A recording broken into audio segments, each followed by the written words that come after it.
Magandang araw po sa inyong lahat, lalong-lalo na po sa mga giliw nating tagapakinig. Narito na naman po tayo sa paglalahad ng isang natatanging kwento ng isang binatang sinubok ng katatagan sa buhay. Ang may 20 taong gulang na si Flavio ay isang panday ng iba't ibang klaseng sandata. Ngunit isang gabi, kasama ng kaibigan niyang si Paing, ay bigla silang inatake ng isang kakaibang aswang. Sa unang pagkakataon ay tinulungan siya ng isang bumagsak na bulalakaw na magagamit niyang sangkap sa paggawa ng kakaibang sandata na tatalo sa lumalakas na puwersa ng kadiliman. Ano kaya ang matutuklasan niyang lihim sa pagkatao ng kaibigan niyang si Paing? Magagamit kaya niya ang kakaibang sandata laban sa mga aswang? Sama-sama po nating pakinggan ang buhay at pakikipagsapalaran ng binatang panday na may tangan ng maso na gawa sa gintong bulalakaw. Ngunit bago po ang lahat, mga idol, huwag po nating kalimutang mag-subscribe at i-hit ang notification bell sa aking YouTube channel na The Voice Addict at Apong Isaak para sa mas marami pang makapigil hiningang kwentong aswang at katatakutan mula sa mundo ng kababalaghan. Umpisahan na po natin ang kwento. Flavio! Ano na naman bang klase ng pagpapanday ang ginagawa mo? Kaya lalo kang pumabagal eh. Ganito ang gawin mo. Apuyan mo muna ang pugon para madali mong mapainitan ang bakal. Pagkatapos mong painitan at malambot na ang bakal, saka mo ilagay sa ibabaw ng anbilyo. Konting bilis sa paggampas ng maso. Nakasalalay sa mabilis mong pagkilos ang kalidad ng bakal. Samantalain mo ang pagkakataon habang mainit pa ito. Kaya ko po ito, Lolo Usok. Huwag niyo na po akong turuan. Medyo masakit lang po talaga ang ulo ko. Sus! Katwiran mo na naman yan. Para hindi mo tapusin ang ginagawa mo. Tigilan mo na nga mga kalokohan mo, Flavio. Siguro, may balak na naman kayong umalis ni Paeng mamayang gabi, ano? Lolo Usok naman, parang minsan lang naman po kaming umalis sa gabi. Tinatapos ko naman po ang trabaho ko bago kami pumupunta sa karatig baryo. Anong minsan lang na sinasabi mo, Flavio? Halos gabi-gabi na kayong umaalis ni Paeng. Tignan mo ngayon ang sarili mo. Aba, namamayat ka na dahil sa kakapuyat nyo ni Paeng. Naapektuhan na pati ang trabaho mo. Teka, parang napapansin kong mabagal kang kumilos ngayon. Flavio, sabihin mo nga, ano ba talaga nangyayari sa iyo? Inaantok lang po talaga ako, Lolo Usok. Ako na nga dyan. Akin na. Ako na ang magpapatalas ng talim. Nababagalan ako sa kilos mo. Siguro uminom ka na naman ng alak kagabi, ano? Konti lang naman pong nainom namin ni Paing kagabi, Lolo. Umuwi rin po kami kagad dahil nagkagulo po sa sayawan eh. Tignan mo na. Nagkagulo na naman. Tigil-tigilan mo nga ako, Flavio, sa mga kalokohan mo. Sige na. Iabot mo na sa akin ang sipit sa bakal at mainit pa rin tong ginawa mo. Saka kapag natapos ko sa pagpapanday, ayusin mo itong palihan. Mahirap na. Baka mawalan na naman tayo ng gamit. Alalahanin mo na 5 espada ang nawala sa atin. Hindi natatakot ang mga magnanakaw na yon. Talagang bira ng bira. Opo, Lolo Usok. Aayusin ko po pagkatapos po ng trabaho. Ay, Lolo. Ano na naman ba sasabihin mo, Flavio? Balak po sana namin ni Paing na pumunta po sa kabilang baryo. Piyesta po kasi sa baryo ni Teresa. Si Teresa baka mo? Yun talagang palaging pumupunta sa bahay. Wala akong tiwala sa kanya. Huwag naman po ninyong husgahan si Teresa, Lolo. Kaibigan po namin siya eh. Sige na, Lolo Usok. Payagan mo na po ako. Pangako po, huli na talaga to. Talaga bang hindi ka natitigil sa madalas na pagpunta mo sa piyestahan ng ibang lugar? Alam mo naman na marami nang nangyayari ngayon. Isinasama mo pa si Paing. Paano? Kung mapasama na naman kayo sa gulo, sige nga. Kagaya naman nangyari sa inyo noong nakaraang gabi. O di ba't nakulong kayo ni Paing? Magkano nagastos ko para sa kalayaan nyo? Lolo naman nakaraan na po yun. Tapos na yun. Huwag na po natin balikan. Nadamay lang po kami ni Paing doon. Hindi po kami kasama sa gulo. Yun na nga Hindi kayo kasama sa gulo, pero nadamay pa rin kayo. Nadamay din, pati ang alkansya ko. Oo na po. Pasensya na po kayo at nadamay na pati alkansya nyo. Binayaran ko naman po yun, di ba? Sige na po, Lolo Usok. Kahit ngayon lang po, nagpapaalam na nga po ako sa inyo Nagpapaalam na kalokohan mo, Flavio. Nagpapaalam ka nga. Sa pilitan naman. Baka kahit hindi ako pumayag, tumakas ka pa rin. Basta't gawin mo ng maagang trabaho mo at baka mawala na tayo ng mga suki. Aba, malapit na lumuti ng mga bakal sa palihan dahil sa mga kalokohan mo. Kung kaya ko pa sanang maghampas ng bakal gamit ang maso, baka ako na ang gumawa ng trabaho mong yan para matapos na kagad. Pambihira. Hanggang ngayon, sakit ka pa rin sa ulo. Lolo Usok, huwag na po kayong magalit. Hindi naman po kalokohan ang ginagawa ko Sinasamantala ko lang po ang kabataan ko na maranasan po ang saya ng buhay kahit papano. Ay nako, Lolo. Mabuti pa po umuwi na lang po kayo. Lalo lamang po ako nangihina sa pagpapanday Kasi bukod sa init na nagpapalambot sa bakal, lutong-luto na rin po ako sa kakasermon nyo, Lolo. Kapag namatay ako, hahanap-hanapin mo rin ang mga sermon ko, hoy. Hindi ka nakikinig sa mga sinasabi ko. Para sa iyo rin to, lalo na ngayon na marami nang nawawalang mga binata sa baryo natin. Hindi ka ba natatakot na baka isang araw ikaw naman ang matsyempuan? Aba, hindi po ba sila natatakot sa malaki kong muscle? Tignan nyo Hindi sila mananalo sa malaki kong braso, Lolo Usok.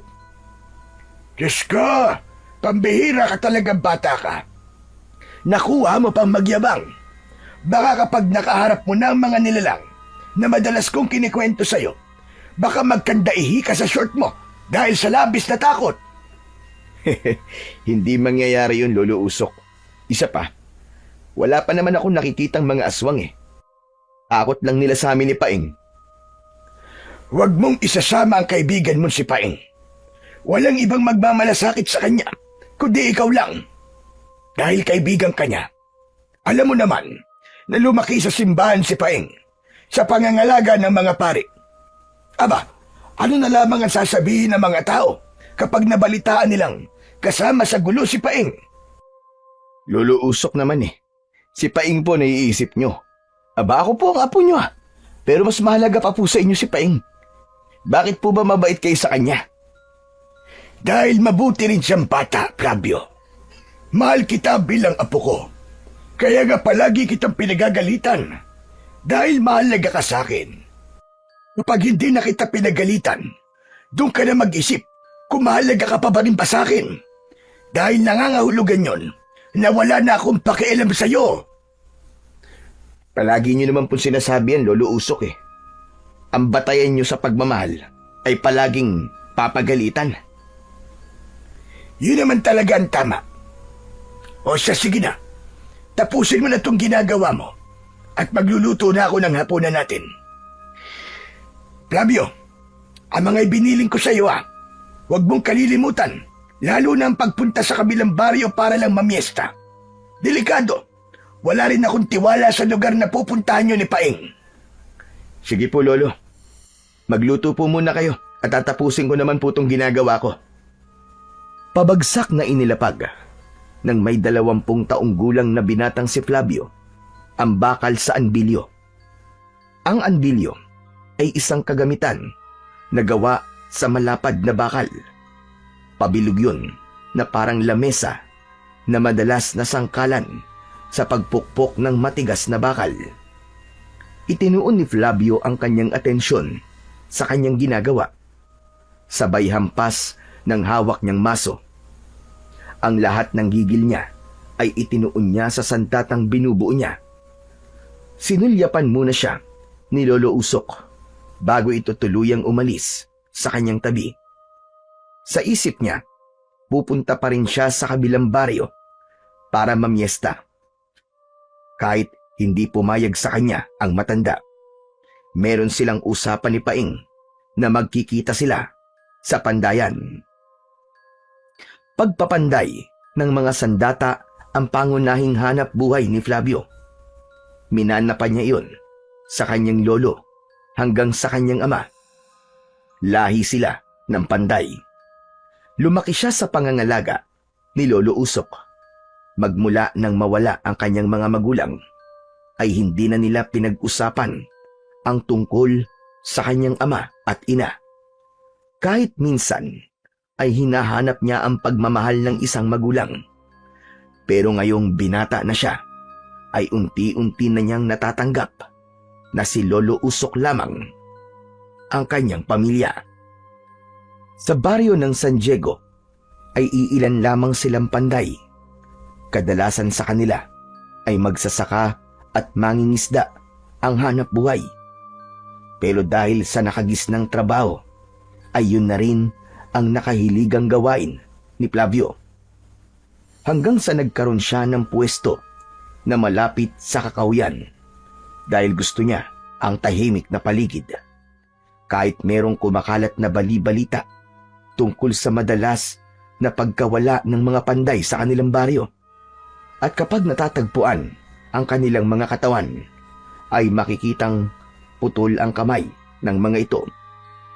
Para bang isang babala na wala ng mabubuhay na panday sa kanilang lugar. Ngunit si Flavio, hindi siya natatakot sa kwento na kailanman ay hindi pa niya nasasaksihan. Ang madalas na iniisip niya na baka gawa-gawang kwento lamang yun ng mga taong naiinggit sa kanyang trabaho. Hindi yun naging hadlang para hindi ipagpatuloy ni Flavio ang pagpapanday. Pagkalipas ng ilang minuto, ay dumating naman ang kaibigan niyang si Paing. May dala itong tuba na madalas nilang inumin kapag nagtatrabaho sila sa pandayan. Si Paing ang madalas niyang katulong sa paggawa ng sandata dahil mahilig itong bumuo ng mga espada at itak. Kasing edad lamang niya si Paing at magkasundo sila sa lahat ng bagay. Hindi rin kaibigan ang turingan nila sa isa't isa dahil para silang magkapatid na palaging magkasama kahit saan sila magpunta. Tol! Tol! Hindi pa ba yan tapos? Malapit na to. Tatapusin ko na to para hindi na ako mapagalitan ni Lolo Usok. Paniguradong pinagalitan ka na naman ni Lolo Usok, no? At kasama na naman ang pangalan ko sa pagsisermon niya sa'yo. Tama ba ako? Bakit? May iba pa bang pangalan na babanggitin si Lolo Usok? Eh ikaw lang naman ang palagi ko nakakasama. Basta mamaya tuloy tayo ha. Wala nang atrasan to. Oo, wala nang atrasan yun. Alalahanin mong nakapagsabi na tayo kay Teresa na sa kanila tayo mamimiesta. Sus, kunwari ka pe. Yung totoo, balak mo talagang ligawan si Teresa. Aminin mo na kasi. Hindi ah. Ikaw ang gusto nun eh. Ikaw ang krusonada nun. Hindi ko naman gusto si Teresa eh. Wala pa kasi sa isip ko magnobya. Kapag nagkaroon ako ng kasintahan, dalawa na sila ni Lolo Usok ang pipigil sa akin sa pag-inom-inom ko ng alak. Madadagdagan lang ang sakit ng ulo ko panigurado. Wala na talaga akong laya nun. At kapag may nobya na ako, palagi lang kami mag-aaway dahil hindi nasusunod ang mga gusto ko. Basta para sa akin, sakit lang talaga sila ng ulo. Konti lang ang sinabi ko. Ang dami mo namang kagad na sabi. Pambihira ka. Parang nahahawa na tuloy ako sa'yo eh. Hindi naman sa ganun, tol. Pag-isipan mo rin at piliin ng nobya na popormahan mo. Pero para sa akin, mga bata pa naman tayo eh. May tamang panahon para sa pagpasok sa isang relasyon. Sa ngayon, magsaya muna tayo sa buhay ng malaya at binata. Pag-ipunan natin ang paglagay natin sa tahimik para may maipagmalaki naman tayo sa magiging biyanan natin. Sa bagay, may punto ka tol sa sinabi mo. Pero teka, bakit ba napunta ang usapan natin sa pag-aasawa? Aba syempre, hindi naman na tayo pabata. Pupunta rin tayo sa pagtanda. Kaya sige na, buksan mo na ang alak natin at simulan na natin ang pagdiriwang ng mga binatang sawi. Tumagay ka na muna. Nang pagpunta natin sa pistahan ay wala nang hiya-hiya. Banat na kung banat sa paghataw sa sayawan. Sabay na nagkatawanan ang magkaibigan nang iabot ni Paeng ang basong may laman na tuba kay Flavio. Tinanggap niya ang baso. Saglit na itinigil ni Flavio ang pagpapanday at naupo sa harap ni Paeng. Tinikman niya ang pulutang dala nito para sa kanya. Saka muling nagkwentuhan tungkol sa masasayang karanasan nila. Para bang ilang taon na silang hindi nagkita. Kahit kahapon lamang ay magkasama pa sila. Mula sa katatapos pa lang na piyestahan sa kabilang baryo. Pero ngayon, ang piyesta naman na pupuntahan nila ay ang malaking baryo ng San Vicente. Mas masaya ang piyesta na yon dahil marami ang palaro at mga palanyag na masayang puntahan. Pagkatapos nilang maubos ang tuba, ay nagsimula na ang magkaibigan sa pagpapanday. Seryoso sila sa kanilang mga ginagawa, kaya hindi nila namalayan na madilim na pala ang paligid. Hindi rin sila pwedeng maligo dahil pagod na ang kanilang katawan. Kaya naman, ang lilinisan na lang nila ay ang mantsa ng bakal sa kanilang mga kamay, gamit naman ang katas ng kalamansi. Pagkatapos nilang maglinis ng katawan, ay hindi na umuwi si Flavio sa kanilang bahay dahil meron na silang pamalit na damit na nakatago sa pandayan.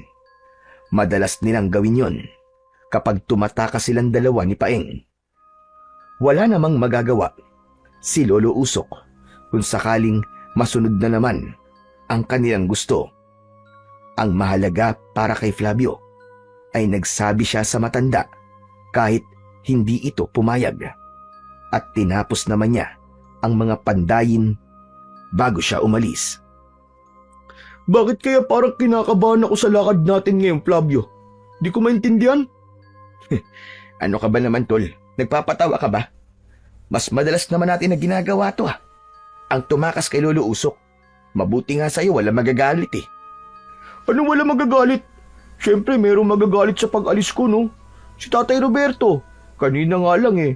Napagalitan na naman ako eh. Pambihira ka. Ano pa bang bago sa kanila? Pati na kay Lolo Usok. Palagi naman silang nagagalit sa atin eh. Kahit wala naman tayong ginagawang masama. Saka wag ka na mag-alala. Huling piyestahan na to. Kaya hindi natin dapat palampasin to. Kasi bukas wala na. Sa isang taon na naman tayo maghihintay ng piyesta, di ba? Kaya nga ako kinakabahan eh.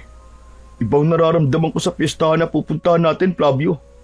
Para bang merong mangyayaring masama sa atin? Paano kung tayo naman ang matsyempoan ng sinasabi nilang aswang? Aswang ka dyan.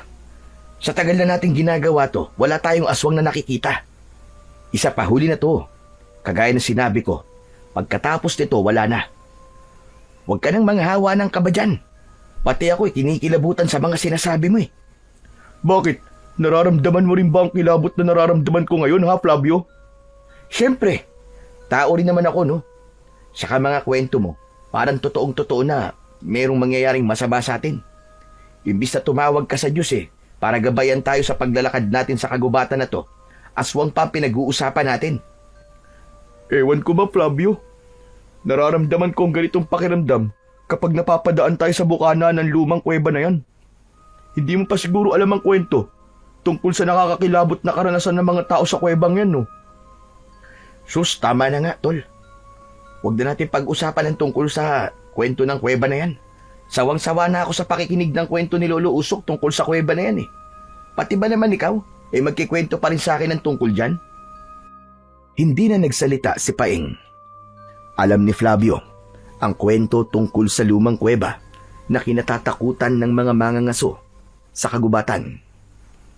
Taong 1958, pumatay ng libu-libong minero ang kuweba dahil sa maling paghukay ng ginto. Bumagsak ang ibang bahagi ng kuweba at nabagsakan ang mga tao sa loob. Lahat ng katawan ng mga minero na natakluban ng malalaking bato ay hindi na nahukay at nahanap. Kaya marami raw ang kaluluwang hindi matahimik. Hanggang sa tirahan na raw ito ng malalaking paniki dahil sa katagalan ng panahon na walang gumagambala sa kuweba. Talagang hanggang sa kasalukuyan ay hindi pa rin malaman kung ano ang totoong nangyari sa misteryosong pagkamatay ng mga taong pumasok sa loob ng kuweba. Meron daw noon na nag-iisang nakaligtas pero hindi nagtagal ay namatay rin. Natagpuan daw ito na dilat ang mga mata at tadtad ng sugat sa katawan na parabang sinaksak ng matulis na bagay na may bilog na talim. At dahil sa mga nangyari, kumalat ang bali-balita na kagagawan daw yun ng nilalang na merong mahabang pangil. Depende raw sa naging hugis ng sugat ng biktima sa katawan. Pero bago raw ito namatay, meron daw itong sinabi tungkol sa muling pagkagising ng malupit na halimaw.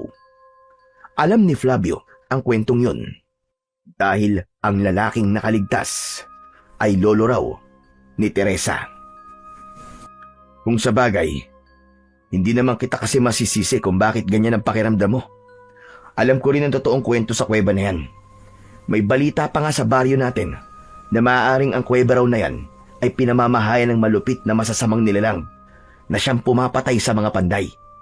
Dahil galit daw ang mga ito sa maingay na paghampas ng maso sa anbilyo.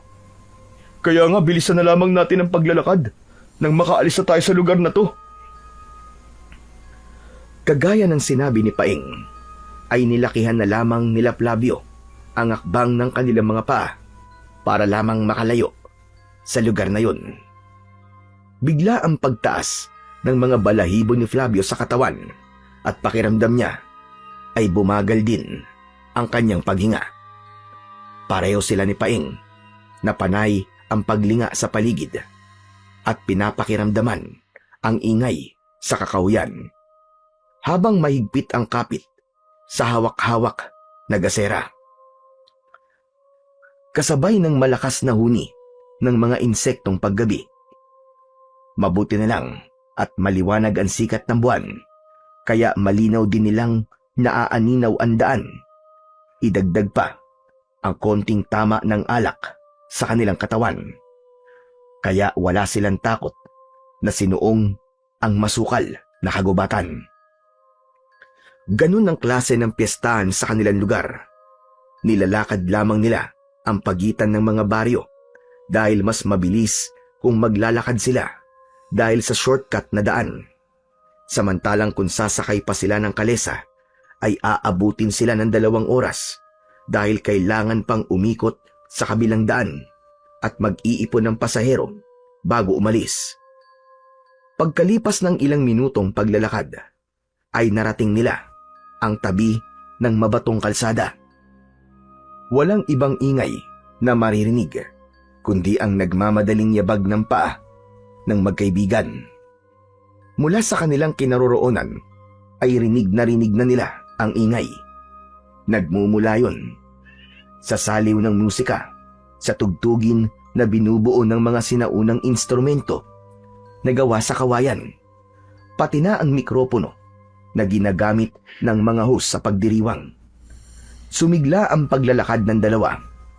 Napuno ng kaligayahan ang mga puso nila dahil makakatikim na naman sila ng libreng alak. Ito ang sarap buhay ng isang binata. Makakatikim na naman tayo ng masasarap na alak, pati na ang walang katapusan na pulutan. Sa kapanigurado, makakasayaw na naman tayo ng magagandang dalaga. Magkaakbay silang dalawa ni Paing habang tumatakbo at tinatahak ang daan papunta sa bulwagan ng pagdarausan ng kasayahan ng piyesta. Marami silang nadaanan na nag-iinuman na mga kalalakihan. Lahat ng mag-alok sa kanila ng tagay ay tinatanggap nila. Mababait ang mga tao at palakaibigan. Mas magiliw sila kapag alam nilang dayo ang kanilang nakikita.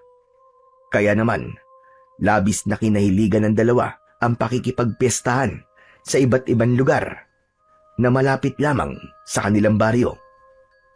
Ilang saglit lang ay nakarating na sila sa bulwagan.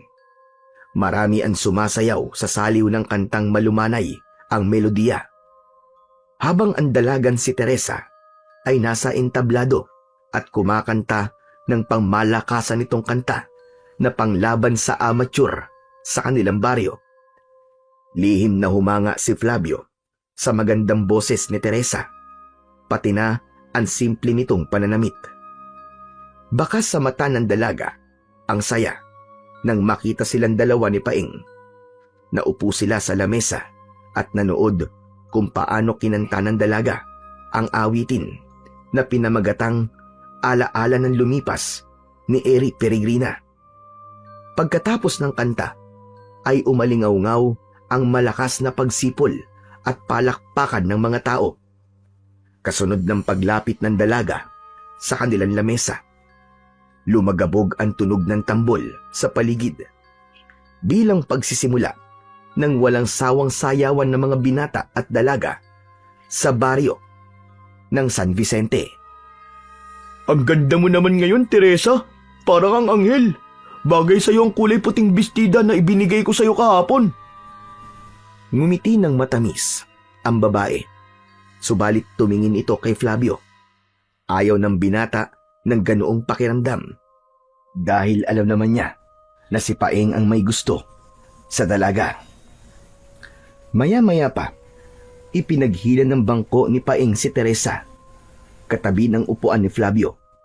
Nagsimula silang uminom, kasama ng mga kamag-anak at mga magulang ni Teresa. Naghari ang tawanan at masasayang kwentuhan sa pagitan nila. Pagsapit ng alauna ng madaling araw, ay nagpasya na rin na magpaalam ang magkaibigan sa pamilya ni Teresa. Oras na yon ng kanilang pag-uwi. Ni hindi tumalab ang alak na ininom nilang dalawa ni Paeng dahil halos nasanay na sila sa gabi-gabi nilang pag-iinom ng kanyang kaibigan. Maraming salamat, Teresa. Pero kailangan na naming umuwi. Balik na lang kami ulit dito kapag natapos namin na maaga ni Flavio ang trabaho. Ayaw pa sana silang payagan ni Teresa na umuwi dahil huling piyesta na raw yun sa kanilang mga karatig na baryo.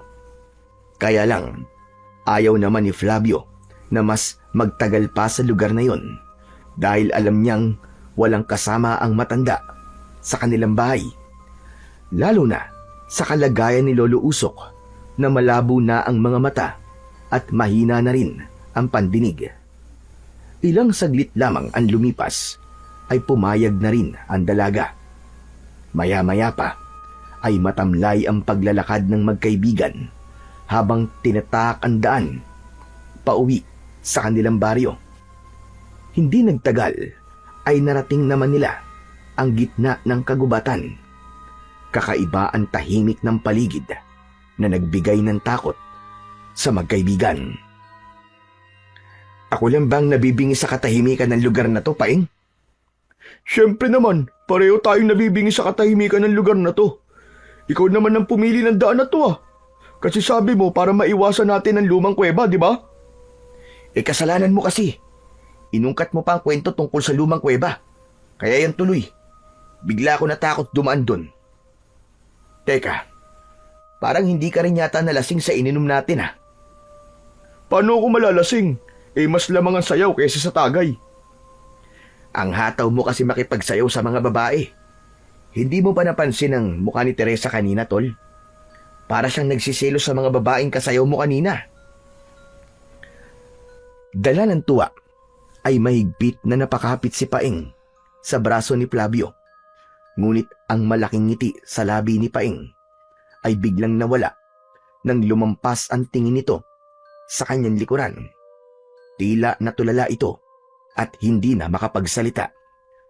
Biglang naramdaman ni Flavio ang panginginig sa kamay ni Paing. Kaya't tinignan na rin niya kung ano ang kinatatakutan nito mula sa kanyang likuran.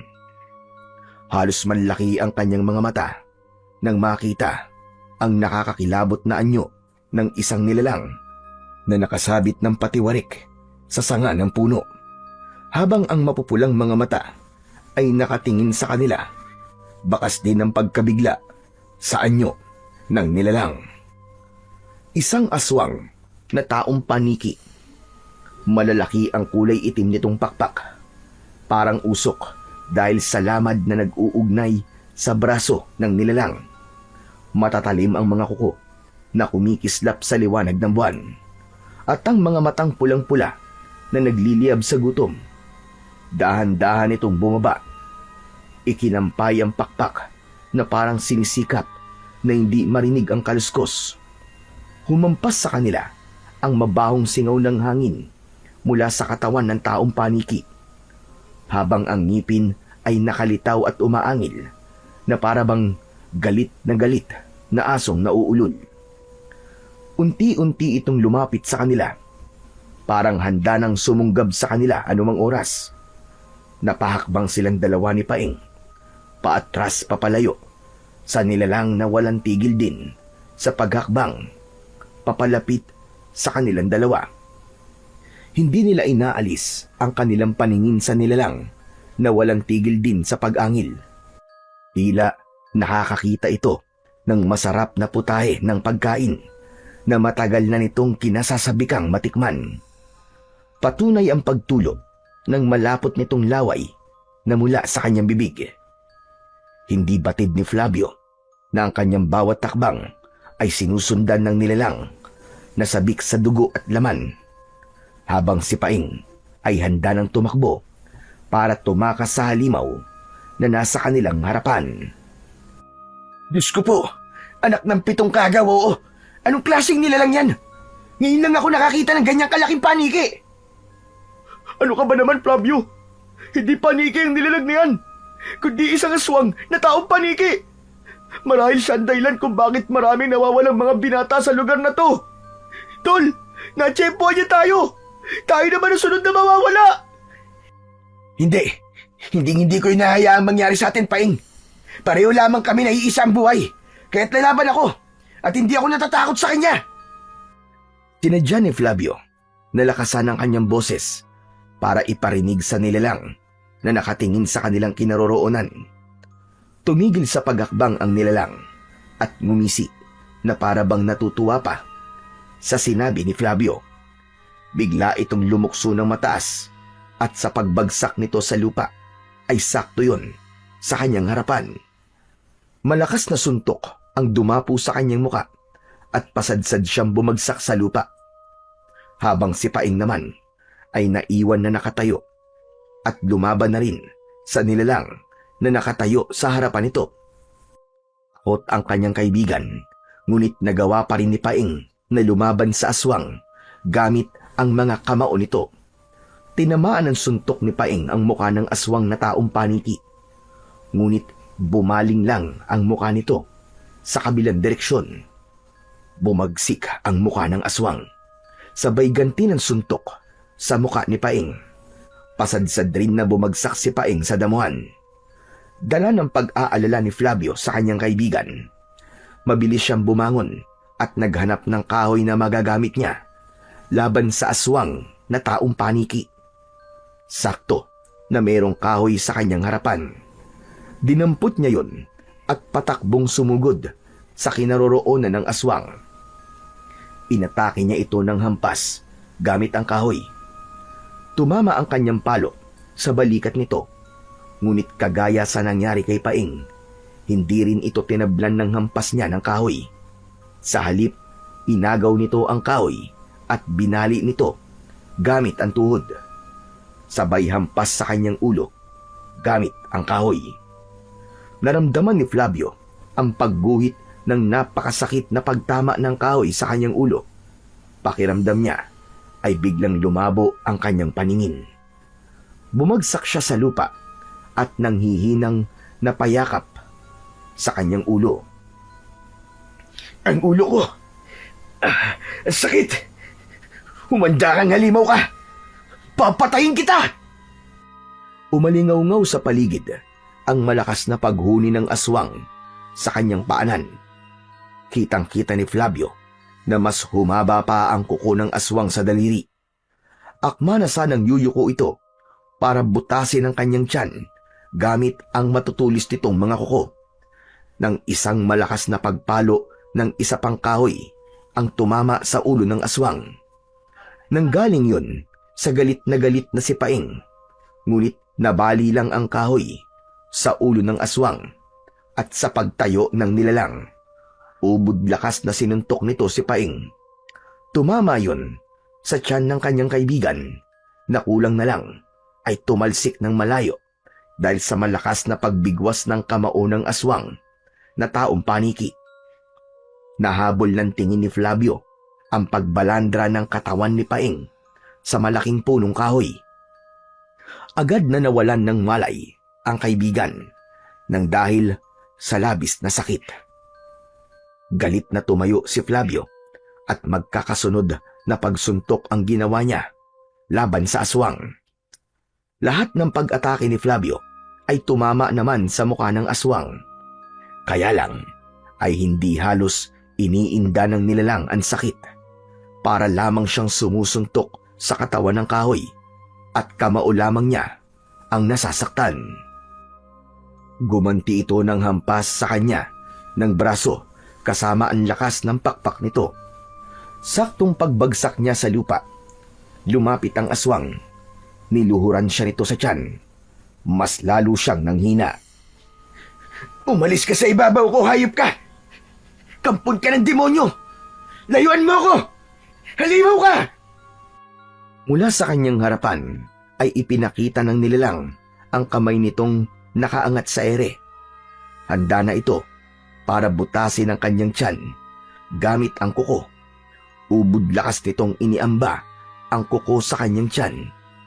Ngunit bago pa lumapat ang mga yon sa kanyang balat, ay isang naglalagablab na bolang apoy ang tumama sa nakataas na kamay ng aswang.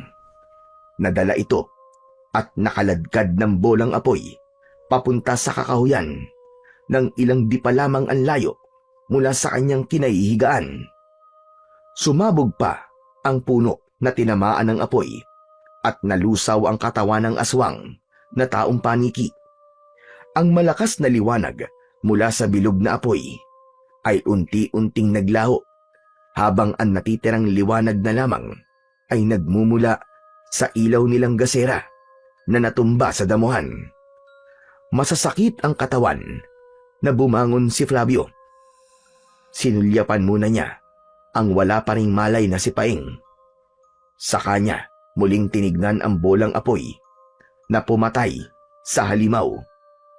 Sa unang pagkakataon ay iniligtas siya ng kakaibang bagay na yon na bumagsak mula sa langit.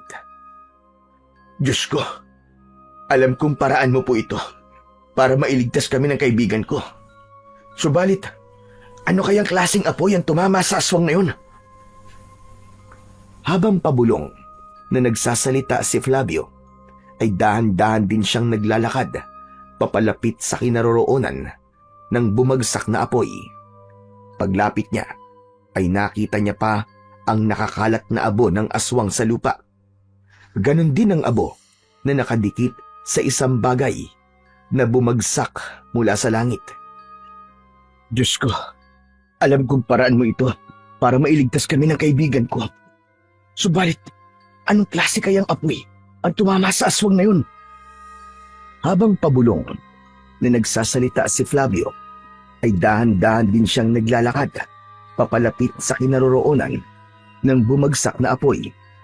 Paglapit niya, ay nakita pa niya ang nakakalat na abo ng aswang sa lupa. Ganon din ang abo na nakadikit sa isang bagay na bumagsak mula sa langit. Mahina ang pagpislap na halatang nawala na ang init ng bagay na yon. Nanginginig ang kanyang mga kamay na hinipo ang balat ng malabato na bagay na yon. Wala na ang init, ngunit umuusok ng kulay dilaw.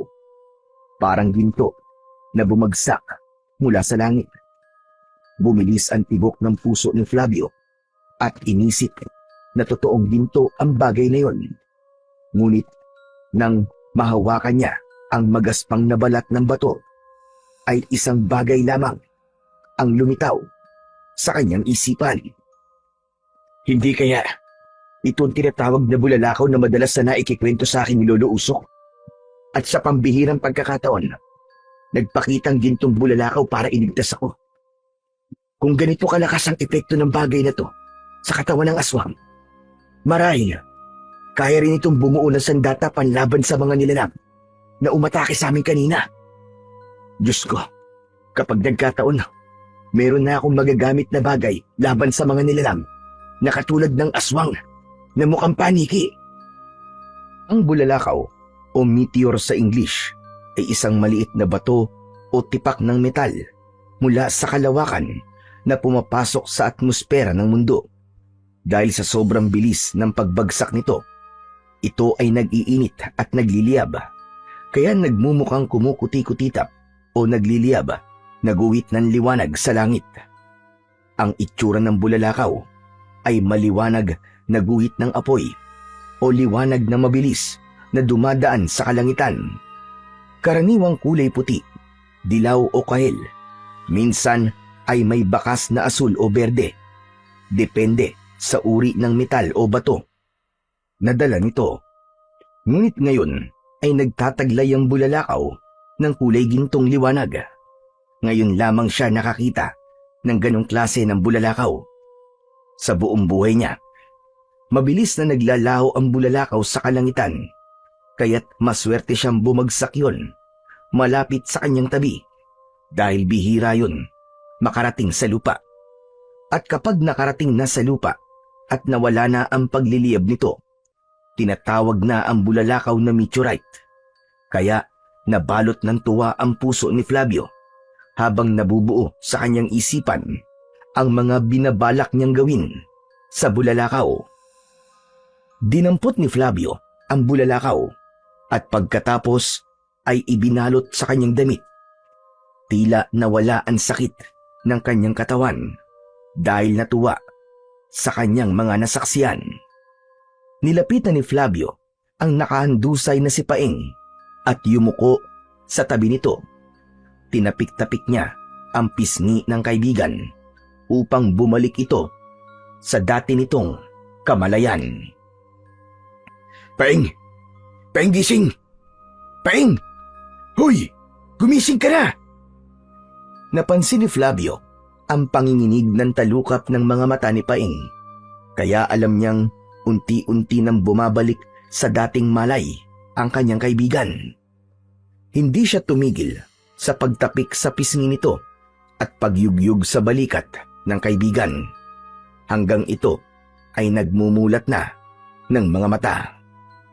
Uy, gising na, Paeng! Paeng! Pambihira naman, oh! Parang aswang lang eh, na walang kanakagad ng malay. Paeng, gising na!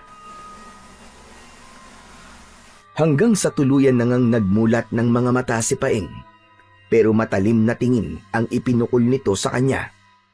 Parang nahimigan ito na nagloloko pa siya pagkatapos ng mga nangyari sa kanila.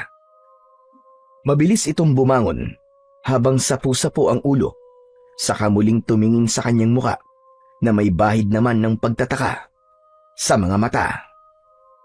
Ano nangyari? Nasaan na yung aswang? Huwag mo nang hanapin ang aswang dahil umalis na siya. Natakot sa akin. Napatakbo ko. Pagsisinungaling ni Flavio sa kanyang kaibigan. Ginawa niya yon para hindi na humaba pa ang usapan. Gusto niya nang makaalis sa lugar na yon dahil hindi na niya mahintay ang pagkakataon na maipakita kay Lolo Usok kung ano ang nakuha niya sa gubat na yon. Alam niya na ang matanda lamang ang makakatulong sa kanya. Dahil si Lolo Usok ang nakakaalam tungkol sa kwento ng bulalakaw. Maya-maya pa ay inalalayan niyang tumayo si Paeng. Halika na, umalis na tayo rito, Paeng. At baka bumalik pa ang aswang na yun. Akala ko pa naman hindi sila totoo. Kaya siguro kinakabahan tayo kanina bago umalis eh. Dahil makikita pala tayo ng aswang.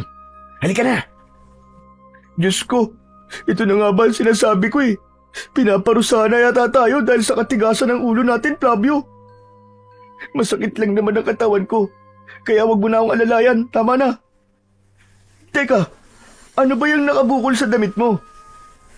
Biglang bumundol ang kaba sa dibdib ni Flavio nang makita ang mga mata ni Paeng na nakatingin sa damit niyang pinaglalagyan ng nakuha niyang bulalakaw. Kaya nag-isip siya ng paraan para hindi malaman ni Paeng kung ano ang bagay na yun. Dahil ang gusto niya ay walang ibang makakaalam tungkol sa bulalakaw. Kapag kumalat ang bagay na yon sa buong baryo, tiyak nakukumpiskahin ito ng kawani ng gobyerno para i-display sa kanilang museo. Ito ba?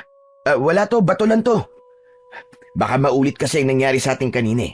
Mabuti na yung may magagamit tayo laban sa aswang, di ba? Mahirap na. Baka mapahamak na tayo pag nagkataon. Mabuti ng handa.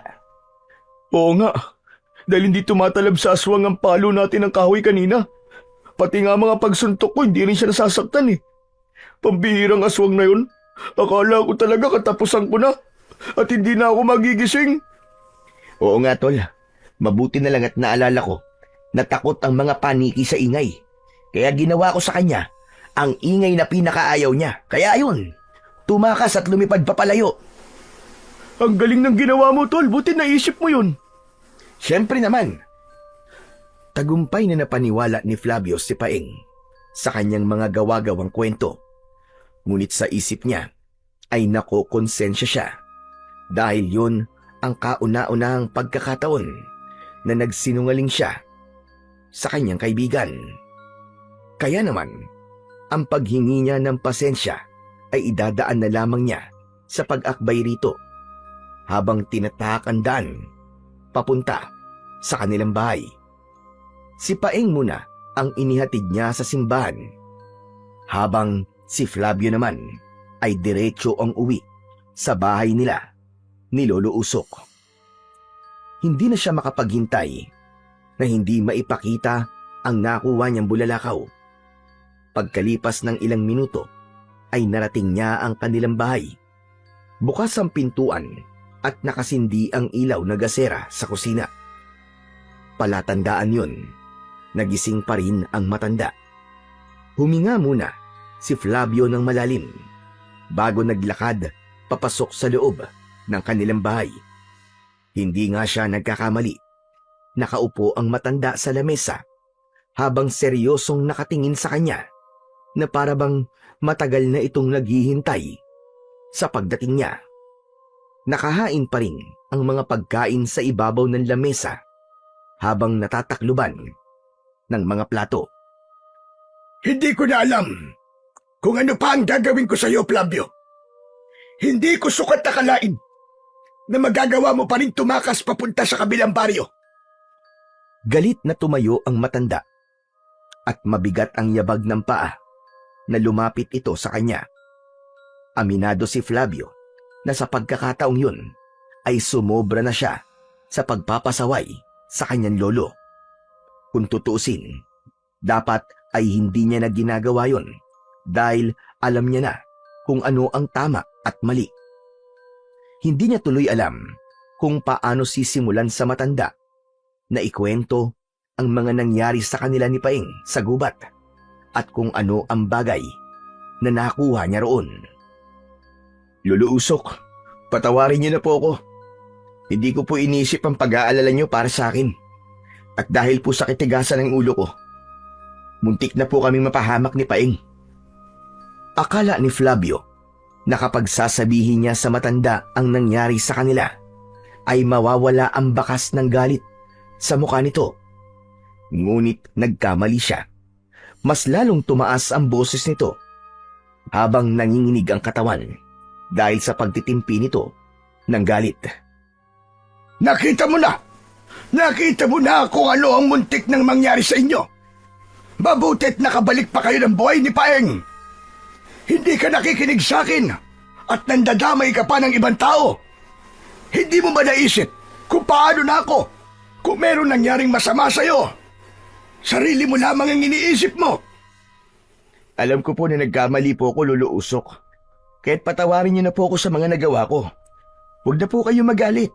Baka atakihin pa po kayo sa puso eh. Patawarin niyo na po ako. Hindi na po mauulit. Pangako po, hindi na po ako magpapasaway sa inyo magmula ngayon. Pangako na palagi na lamang napapako.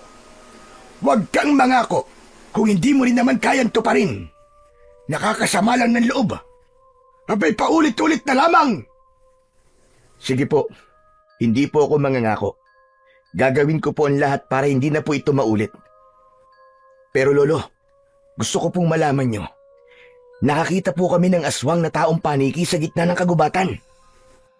Napasulyap sa kanya si Lolo Usok at nakakunot ang noo na napatitig sa marumi niyang damit. Nahinto ang tingin nito sa kanyang damit na pinaglalagyan niya ng bulalakaw. Sandali lang, Flavio. Ano ang bagay na nasa damit mo? Lolo Usok, hindi po kayo maniniwala sa mga sasabihin ko. Bumagsak po ang bulalakaw sa lugar kung saan po kami inatake ng aswang at iniligtas po ko ng bagay na to. Bumagsak po ang bulalakaw sa katawan mismo ng aswang. Kitang-kita ko po kung paano sinunog ng bulalakaw ang katawan ng aswang na taong paniki.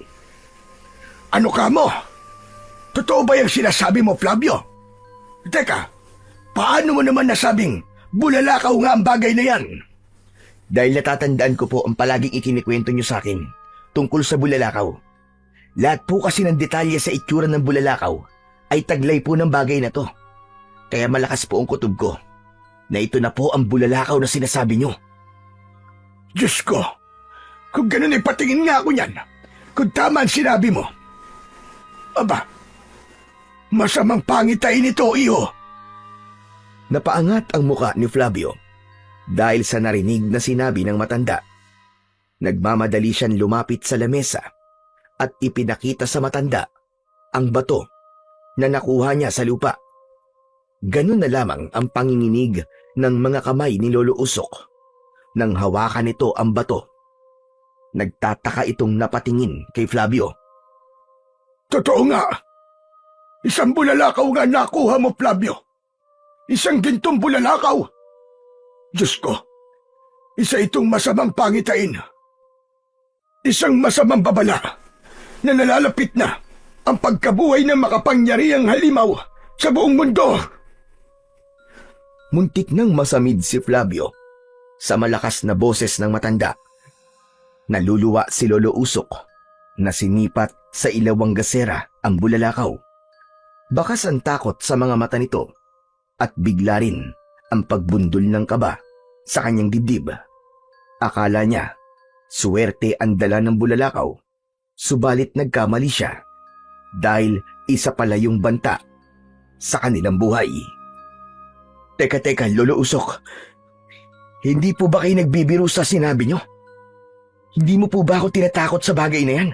Kung galit po kayo sa akin, huwag na po kayong gumawa ng kwento para takutin pa ako. Hindi kita tinatakot, Flavio. Totoo ang sinasabi ko. Kung natatandaan mo sa kwento ko, hiniling mo na makakita ng bulalakaw dahil gusto mo makagawa ng isang sandata na may sangkap ng gintong bulalakaw. Ngunit nagalit ako sa inon dahil sabi ko, lagim ang atid ng bulalakaw na tatama sa lupa. Biglang bumalik sa isip ni Flavio ang tagpong sinasabi ni Lolo Usok. Nang maalala niya lahat, ay nanghihina siyang napaupo sa bangko, paharap sa lamesa. Kung sa'yo nagpakita ang bulalakaw at iniligtas ka niya sa tiyak na kamatayan, nangangahulugan na ang buhay mo ay pangalawa na lamang at may utang ka sa bulalakaw na to. Ang buhay mo ngayon ay iikot sa isang misyon. Misyon na ano po, Lolo Usok? Misyon na patayin ang aswang na matagal nang nabubuhay sa mundo natin. Ang pinakamalakas na halimaw na papatay sa mga tao para sa panibagong pag-aalay sa kanyang buhay. Siya ang kakaibang nilalang na kumukuha ng dugo at buhay ng tao para siya naman ang mabuhay. Diyos ko, ngayon pa lang ay natatakot na ako para sa iyo, Apo. Matanda na ako at hindi ko alam kung paano kitang matutulungan pagdating sa pakikipaglaban sa kasamaan. Dati ko nang alaman tungkol sa gintong bulalakaw, pero hindi ko alam na ikaw pala ang makakakuha nito. Ikaw rin pala ang gagamit sa matagal ko nang itinatagong kulay itim na libro. Ano kanyo, Lolo Usok? Itim na libro? Nasaan po ang libro? At para saan po yun, Lolo Usok? Saglit lang, maghintay ka rito at kukunin ko ang libro sa aking lumang baul. Inilapag ng matanda ang bulalakaw sa ibabaw ng lamesa at pumasok ito sa loob ng silid nito. Habang si Flavio naman ay naiwan na nakatitig sa bulalakaw. Hindi niya maipaliwanag ang takot na nararamdaman niya nang maalala ang sinabi ni Lolo Usok. Ilang minuto lang ang lumipas ay bumalik ang matanda. Dala ang maliit na libro na halos kasinlaki lamang ng palad ni Flavio. Balot yon ng kulay itim na tela at ang panlabas na balot ng aklat ay may nakadisenyong maso. Sa itsura ng manipis na libro ay luma na yon at matagal nang hindi nabubuklat. Heto, kunin mo ang mahiwagang itim na libro. Kung mapapansin mo, isang maso ang nakaguhit na larawan sa labas ng pabalat nito. Kinuha ni Flavio ang libro at isa-isang binuklat ang mga pahina. Nalantad sa kanyang paningin ang larawan mula sa guhit kamay ng taong gumawa nun. Isang paraan kung paano mabubuo ang mahiwagang maso na gawa sa gintong bulalakaw. Ang maso ang tumalo sa halos 1,000 aswang na taong paniki. At ang maso rin ang naging dahilan kung bakit nakatulog ang hari ng aswang na nagngangalang Lizardo. Nakalagay din doon ang kakayahan ni Lizardo, kakayahang humigop ng buhay ng tao sa pamamagitan ng pagsakal nito sa leeg ng kanyang mga biktima. Muntik mabitiwan ni Flavio ang aklat dahil sa biglang pagbalot ng kilabot sa kanyang buong katawan. Ang libro na yan, Flavio, ang susundan mo para magawa ang sandatang katulad na nasa larawan. Kailangan gawin mo yan mula hating gabi hanggang 3:00 ng madaling araw sa loob lamang ng 1 linggo. Gagawin mo yan nang walang ibang tao na tutulong sa'yo. Kailangan masunod ang bawat paraan nang wala kang nakakalimutang detalye. Paano po kung hindi ko na lang po gawin ng maso, Lolo Usok? Magmula nang iligtas ka ng bulalakaw, nangangahulugang ikaw ang pinili niya. Ikaw ang itinakda para muling patayin ang haring si Lizardo. Wala kang karapatang umatras. Dahil kung hindi mo yung gagawin, kasama ka namin na mamamatay at muling mag-aahari ang lagim sa buong daigdig. At siya rin ang dahilan kung bakit wala nang nabubuhay na panday sa baryong ito. Kung ganun ho, si Lizardo pong pumapatay sa mga panday sa baryo natin? Akala ko ba hindi pa siya nagigising? Gising na siya, Flavio. At yun ang dahilan kung bakit nagpakita sa iyo ang bulalakaw. Ang paglitaw ng aswang na taong paniki, ang mga senyales na buhay na ulit ang hari ng mga aswang. Maaaring marami na siyang buhay na kinuha para lamang siya ang mabuhay. Gagawin niya ang lahat para tuluyang mawala ang mga hadlang sa kanyang pag-ahari. Kung siya po ay muling nabuhay, nangangahulugan na meron po siyang alagad na gumagawa ng paraan para siya ay buhayin. Tama ka, Flavio. Isang alagad na tapat at sumumpa ng katapatan sa lahat ng salin ng kanyang lahi. Kaya nararapat lang na matalo na ang alagad niya para matapos na ang pag-aasik ng lagim ni Lizardo. Isang malalim na buntong hininga ang pinakawalan ni Flavio habang nakatingin sa nag-aalalang si Lolo Usok. Naniniwala siyang ang pagpapakita ng bulalakaw sa kanya ay tanda ng nalalapit na pagsalakay ng mga aswang na taong paniki, at ang paglitaw ng aswang kanina ay indikasyong nagsisimula na ang mga ito sa paggasik ng lagim. Matagal na pinag-aralan ni Flavio ang mga detalye na nasa itim na libro. Pagkatapos ay pinagmasdan niya ang disenyong nakaukit sa puluhan ng gagawin niyang maso. Halos kasinlaki lamang yun ng martilyo. Pabilog ang maso na merong nagliliyab na kulay. Ayon yun sa larawan na nakaguhit sa papel. Nalaman niya na pag-aari yun ng ninuno ni Lolo Usok na nagamit na sa pakikipaglaban sa mga aswang at kay Lizardo. Pagkatapos nilang mag-usap ng matanda, ay nagpahinga na siya sa loob ng kanyang silid. Dala ng matinding pagod, ay agad siyang nakatulog. Kinabukasan ay nagkita sila ng kaibigan niyang si Paeng at napag-usapan nila ang tungkol sa aswang na umatake sa kanila kagabi, dahil meron daw na 2 lalaking magsasaka ang natagpuan na malapit sa lugar kung saan sila inatake ng aswang. Wala ng buhay at natutuyo na raw ang katawan na parabang sinipsip ang dugo ng mga yon. Natatakot na ako, tol. Paano kaya nangyari yun? 2 biktima kagad ang pinatay niya? Grabe, ubos talaga ang dugo. Pero hindi sila kagaya na nangyari sa ibang mga biktima. Dugo lang ang sinipsip ng aswang sa katawan ng 2 kaawa-awang magsasaka.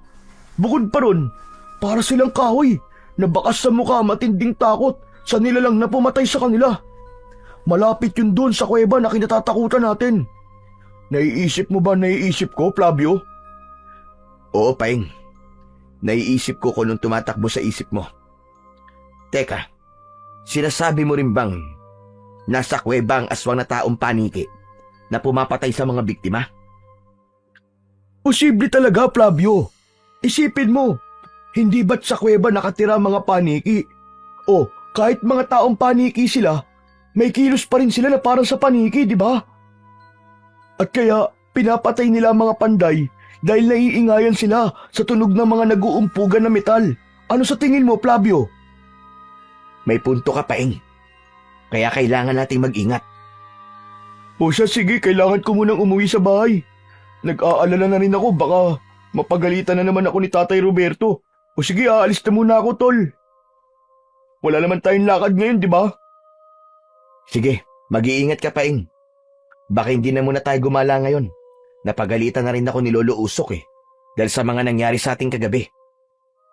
Tango na lamang ang itinugon ni Paeng sa sinasabi ng kaibigan niyang si Flavio. Walang kaalam-alam si Paeng na plano ni Flavio na hindi na muna magpakita sa kaibigan para maisagawa niya ang kanyang mga binabalak. Magpapanday siya ng maso na tatalo sa mga aswang na taong paniki. Kaya naman, nahabol na lamang ng tanaw ni Flavio ang kanyang kaibigan bago niya ipinagpatuloy ang kanyang ginagawa. Pagsapit nga ng 12:00 ng gabi, ay sinimulan na ni Flavio ang kanyang pagpanday. Lahat ay nakahanda at sinuri ang bawat detalye. Hindi niya kasama si Lolo Usok. Sinunod niya ang sinabi nitong kailangan niyang gumawa ng sandata na siya lang mag-isa. Tumagal ng halos 5 araw ang pagpapanday ni Flavio dahil pinaghusayan niya ng gusto ang kanyang ginagawa. Isang gabi, para sa huling detalye ng maso, ay natapos ni Flavio ang pagpapanday. Iniangat niya ang sandata sa ere at kumislap yun sa liwanag ng kanyang gasera. Mula sa kanyang mga kamay ay butil-butil din ang pawis na lumalabas sa kanyang noo. Nabitiwan ni Flavio ang maso nang maramdaman niya ang kakaibang lakas ng enerhiyang gumapang sa kanyang braso hanggang sa kanyang buong katawan. bumagsak yun sa lupa at lumikha ng kakaibang ingay na masakit sa kanyang tenga. Anong nangyayari? Bakit napaso ako sa maso? Sinubukan ulit damputin ni Flavio ang maso sa lupa. Nang mahawakan niya yun, ay para siyang nakakita ng kulay pulang liwanag na kasing kulay ng bulalakaw mula sa sandata. Ang kaninang nakakapaso na pakiramdam sa hawakan ng maso ay napalitan ng malamig na hawakan. Iwinasiwas niya sa ere ang kanyang maso. Nagulat siya sa nililikhang tunog ng maso na nagpalipad sa natutulog na mga ibon mula sa sanga ng mga puno. Kasunod ng pag-alingaw-ngaw ng pamilyar na huni ng aswang na taong paniki. Napalabas siya ng kanyang pandayan at tinignan ng ingay sa paligid. Hindi niya akalain na ang pagaspas ng pakpak sa impapawid ay galing sa pakpak ng mga aswang na taong paniki. 5 halimaw ang bumaba sa lupa habang nakangising nakatingin sa kanya. Wala siyang suot na damit pang itaas, kaya nalantad sa mga ito ang malaki niyang katawan. Mga anak kayo ng teting. Ngayon masusubukan ko ang lakas ng kapangyarihan ng bago kong gawa na maso. Ang malas niyo naman. Huling gabi niyo na to. Malakas na pag-angil ang ginawa ng mga nilalang sa sinabi ni Flavio. Hindi nagdalawang isip ang 5 aswang na taong paniki at kagad na sumugod sa kanyang kinaroroonan ang mga ito. Parang merong bumulong sa tenga ni Flavio. Inutusan siya ng kanyang isip na ipalo niya ang maso sa lupa. Kaya saktong pagbulusok ng lipad ng mga aswang ay ipinalo niya ng ubod lakas ang maso sa lupa. Lumikha yun ng nakakabinging ingay. Bumagsak ang mga aswang sa lupa habang hawak ang sariling mga tenga. Nagkikikisay ang katawan habang bumubula ang bibig ng mga ito na parabang nalalason. Inulit ni Flavio ang pagpalo sa lupa at nagulat siya sa nangyari sa mga nilalang na nakahiga sa lupa. Sumabog ang ulo ng mga ito na parabang hindi kinaya ang ingay na nililika ng maso. Nanlalaki ang mga mata ni Flavio sa nangyari sa mga aswang, pati na ang paglagablab ng kanyang sandata. Yumanig ng bahagya ang paligid. Hindi ko akalain na yung palang epekto ng maso sa mga aswang. Tama ang nakatala sa libro. Ngayon lang ako nakakita ng ganitong klaseng sandata. Pinagmasdan ulit ni Flavio ang mga aswang na wala ng ulo habang nakahandusay sa lupa. Nilapitan niya ang mga ito habang nakadipa ang mga pakpak. Sa kanya pinalo ulit ng maso sa katawan. Lumiyab ang katawan ng mga aswang hanggang sa maging abo ito na parabang nalusaw na papel. Pagkatapos na maubos ang katawan ng mga kalaban, masiglang nilisan ni Flavio ang lugar na yon at umuwi sa kanilang bahay. Pagkalipas ng ilang minutong paglalakad, ay narating niya ang kanilang kubo. Pumasok siya sa loob at nakita niyang naghihintay sa kanya si Lolo Usok. Agad namang ikinuwento ni Flavio sa matanda ang nangyaring sagupa nila ng mga aswang kanina. Kung ganon, nararamdaman na nila ang presensya ng maso na nabuo mo, Apo. Nagulat nga po ako sa epekto ng maso sa katawan nila, Lolo Usok. Simula pa lang yan ang laban, Apo. Kaya't mag-iingat ka. Marami na ang susubok na patayin ka para maagaw sa'yo ang makapangyarihang maso na yan. Pagtapos nilang mag-usap ni Lolo Usok, ay nagpaalam na siya para magpahinga. Ilang araw din siyang walang maayos na tulog dahil sa kanyang pagpapanday sa maso. Ngunit hindi naman siya dinalaw ng antok. Nanatili siyang nakatingin sa bubong ng kanyang silid habang ang kanyang diwa ay nananatiling gising. Abala sa pag-iisip ng mga dapat niyang gagawin dahil sa oras na makaharap niya si Lizardo, siguradong isa sa kanila ang mamamatay. Dahil hindi na natulog si Flavio, maaga siyang bumangon at naghanda ng mga gagamitin niya sa pagpapanday. Itutuloy niya na ang natigil niyang gawain. Balak na niyang tapusin ang pagpapanday sa mga sandata para sa kanyang mga suki na matagal nang naghihintay sa kanya. Flavio, parang hindi ka natulog kagabi. Maaga ka kasing bumangon ngayon. Tama ho kayo, Lolo Usok. Hindi nga po ako nakatulog. Nag-aalala po kasi ako sa mga nangyari kagabi. Huwag mo nang isipin yun. Ang mahalaga, may sandata ka na magagamit laban sa kanila. Teka, ano bang plano mo ngayon? Pupunta ka ba sa pandayan? Sana po, Lolo Usok. Bala ko na po kasing tapusin ang mga naiwan kong pandayin. Aba, baka magalit na po sa atin ang mga nagpapagawa ng sandata. Mabuti pa nga. Siya nga pala, unahin mong gawin ang ipinapapanday ng lalaking dayo. Matagal na yun. Baka bawiin na ang bakal. Yun na nga po ang uunahin ko, Lolo Usok. Pagkatapos na maihanda ni Flavio ang mga gamit, ay lumabas na siya sa kanilang bahay. Tinahak niya ang daan papunta sa kanyang pandayan. Ilang saglit lang ang lumipas, ay narating niya ang pandayan. Ibinaba niya ang kanyang mga kagamitan at inilapag sa lamesa. Kinuha niya ang bakal na matagal nang nakasabit sa dingding. Si Lolo Usok ang tumanggap sa serbisyo na yon ng lalaking dayo. Yun na ang kanyang uunahin. Hindi pa man siya nagtatagal sa pagpapanday. Dumating si Paing. Seryoso ang mukha nito at bakas ang galit sa mga mata. Tinanong niya ito kung ano ang problema. Ngunit umiwas ito at ito ang nagtanong kung nasaan si Lolo Usok. Nasaan si Lolo Usok, Flavio? Nasa bahay siya. Teka, bakit mo naman hinahanap si Lolo Usok?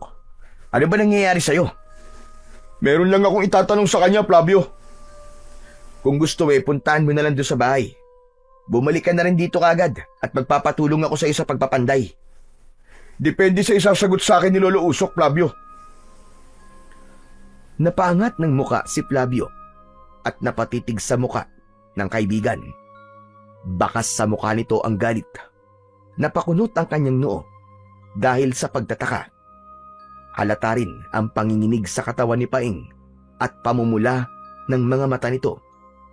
Hindi maipaliwanag ni Flavio kung bakit bigla siyang kinabahan sa anyo na yon ni Paing. Paing, sabihin mo nga, may problema ba? Bakit ka nagkakaganyan? Meron lamang akong gustong itanong kay Lolo Usok. Sige na, aalis na ako. Babalik ako kagad dito kapag nakapag-usap na kami. Nahabol na lamang ng tanaw ni Flavio ang papalayo niyang kaibigan. Isang malalim na buntong hininga ang pinakawalan niya at muling ipinagpatuloy ang pagpapanday sa sandatang nakalapag sa anbilyo. Maya-maya pa ay nagulat siya sa pagdating naman ng isang lalaki na seryosong nakatingin sa kanya. Wala itong imik na dumampot ng mga bakal sa tabi niya at hinawakan ang natapos niyang sandata. Ito na ba ang espada na pinapagawa ko kay Tatay Usok? Natigilan si Flavio nang marinig niya ang boses ng lalaki. Mahaba ang manggas ng suot nitong damit at halata ang maputla nitong balat habang nakasuot ng salakot na gawa sa abaka. Hindi ito tumitingin sa kanya, ngunit abala sa pagdampot ng mga sandata sa lamesa. Kaya naman, hindi na nakatiis si Flavio na hindi magtanong sa lalaki. Ano hong kailangan niyo sa mga sandata ko? Ikaw po ba ang kausap ni Lolo Usok na nagpapapanday ng espada? Oo, ako nga yun. Ilang beses na ako nagpabalik-balik dito. Pero palagi kang wala at hindi kita natsitsempuan. Mawalang galang na ho. Sino ho ba kayo? Ako si Ardo. Kukunin ko na ang sandatang pinapagawa ko. Matagal na yun. Naiinip na ako sa paghihintay.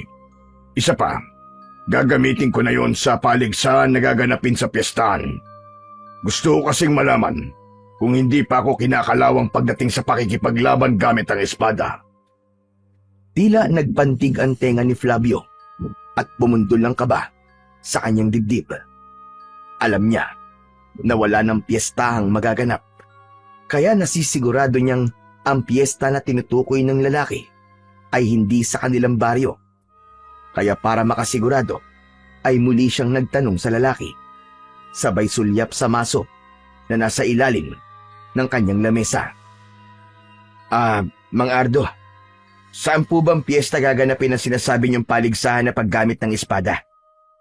Para naman po makapanood din ako.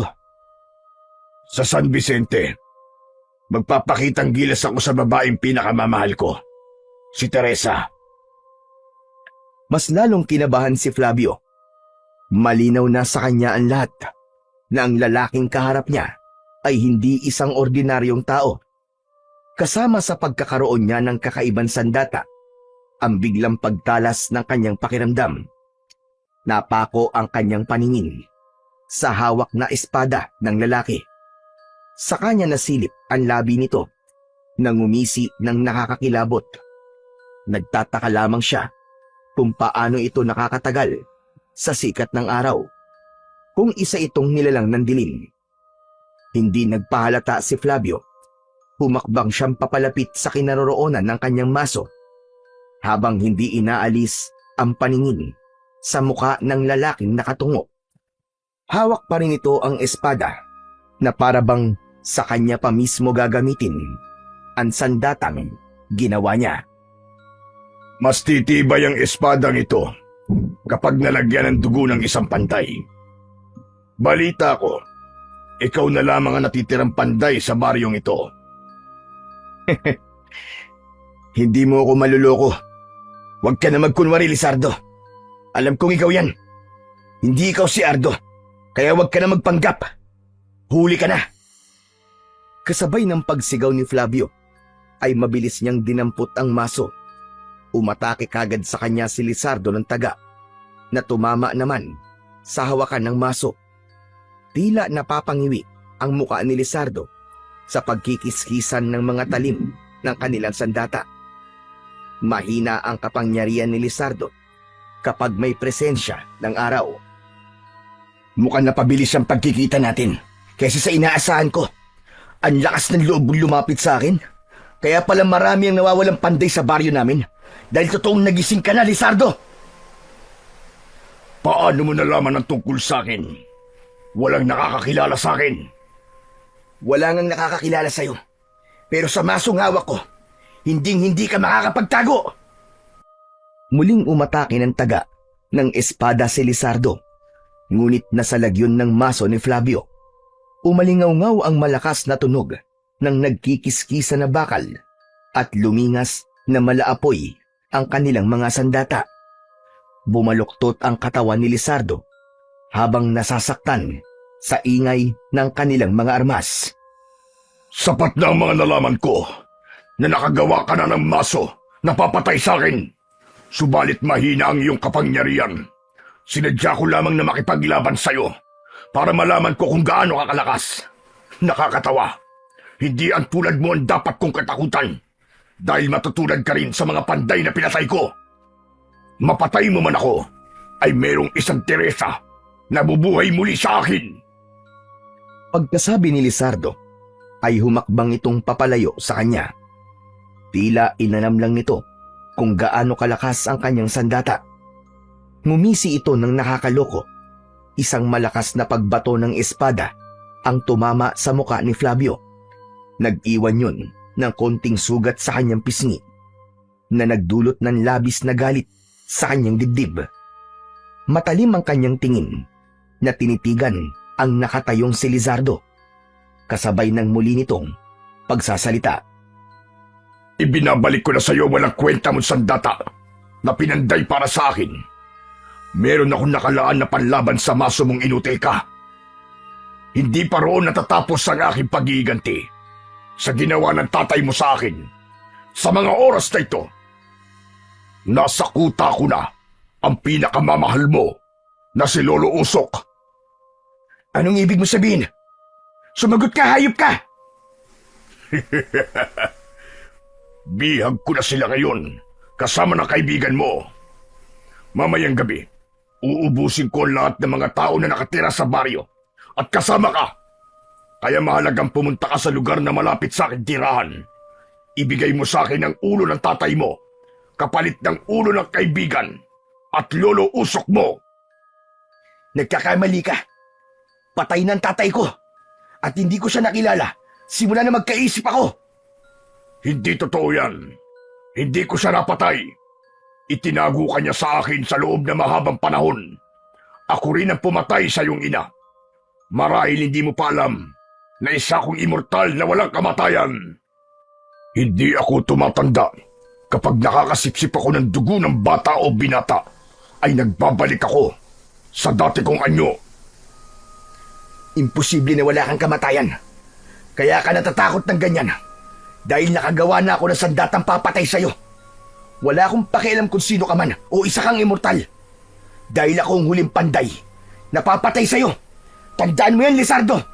Sa oras na masaktan mo, lolo ko, uubusin ko ang kahuli-hulihan ng lahi mo. Pati na ang hininga mo, ay babawiin ko sa'yo. Ginagawa yan. Hindi sinasabi. Paalam na. Hanggang sa muli nating pagkikita.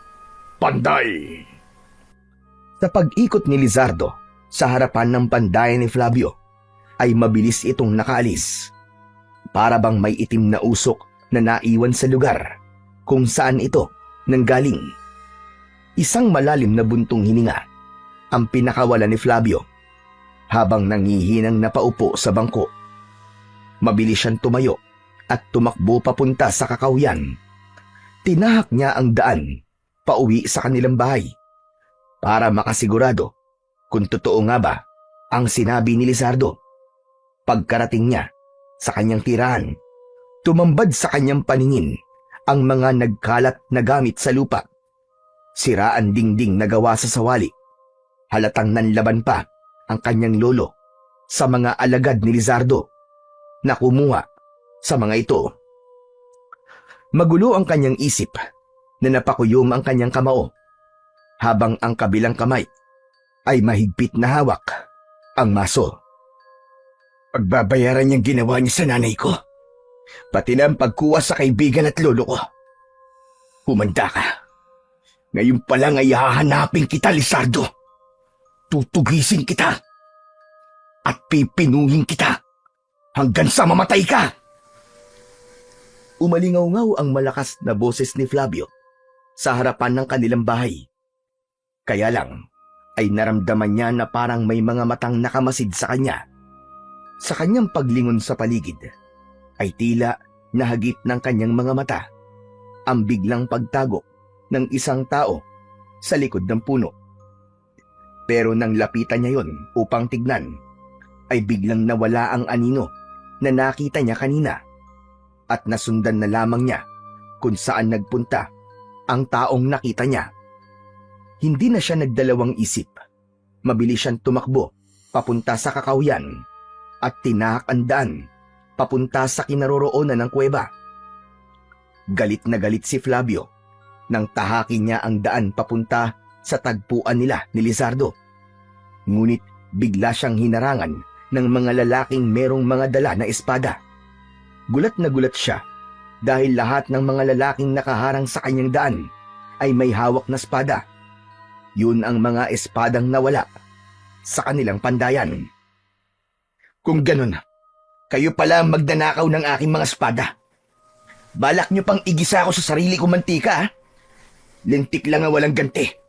Sa pagkuha niyo sa lolo ko at sa kaibigan ko, magbabayad kayong lahat. Ito na magiging katapusan ninyo. Isang malakas na pagpalo ng maso ang ginawa ni Flavio.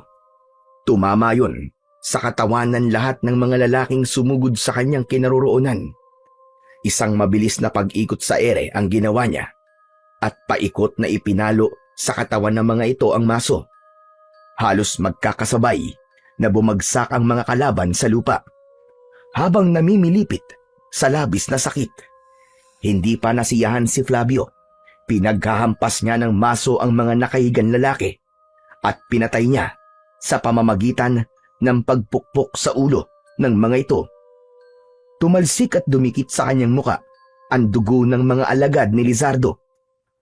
Hanggang sa nasunog ang katawan ng mga ito. Mahihina ang mga aswang kapag may presensya pa ng araw sa paligid. Ngunit taglay pa rin nila ang hawa at dugo ng pagkaaswang. Nang maubos ang kanyang mga kalaban, ay tinahak na niya ang daan papunta sa kagubatan.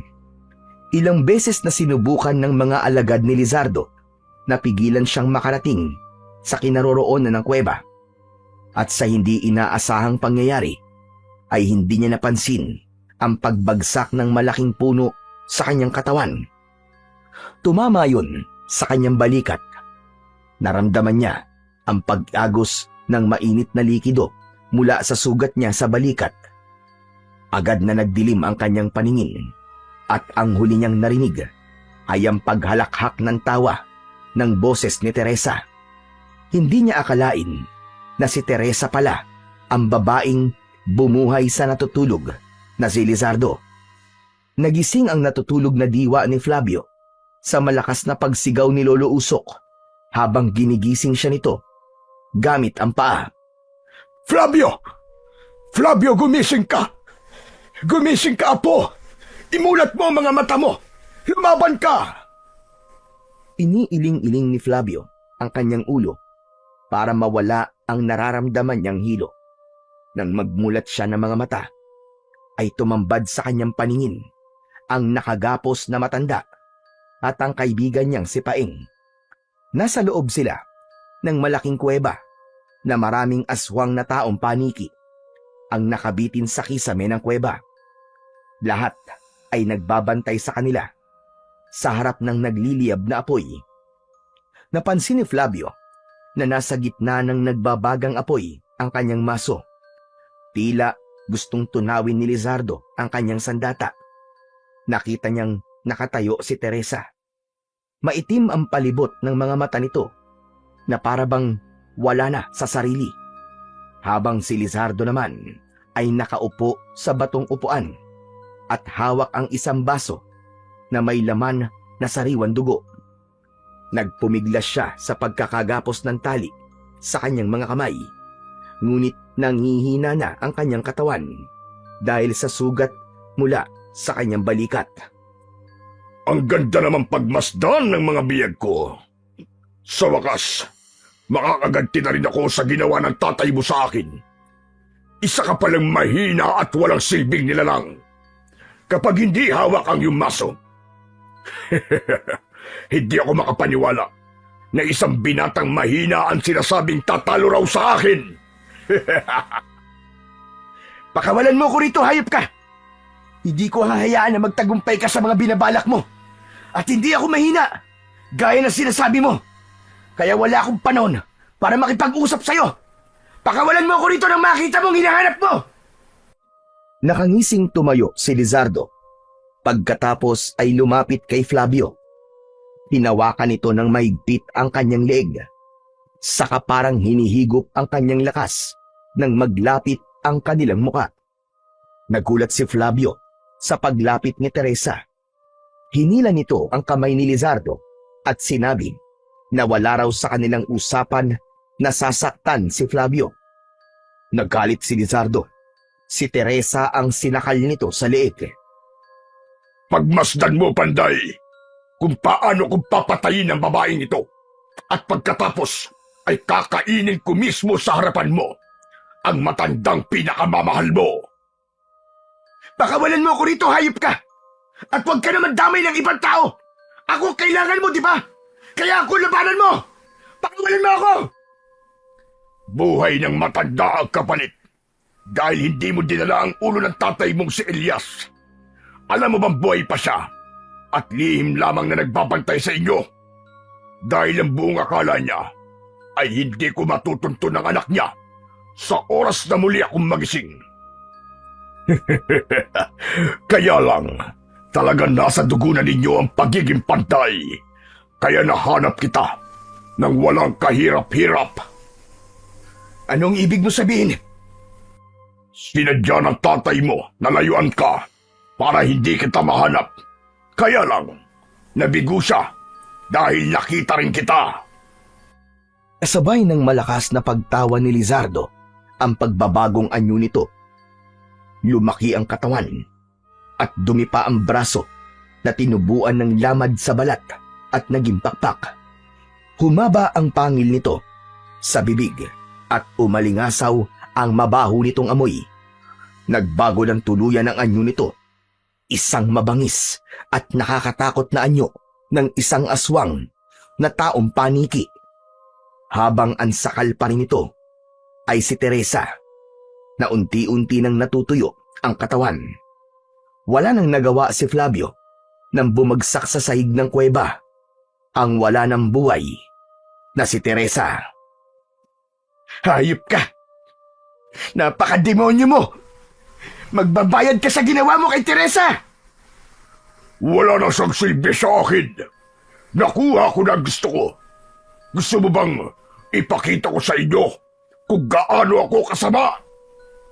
Hindi na kailangan. Alam ko na kung gaano ka kasama. Dahil isa kang halimaw! Nanlaki ang mga mata ni Flavio nang sa pagharap ni Lizardo, dinampot nito ang katawan ni Teresa. Mula sa kanilang harapan ay kinain nito ang lamang loob ng dalaga. Si Paeng na nagkamalay ay nakita ang ginawa ni Lizardo kay Teresa.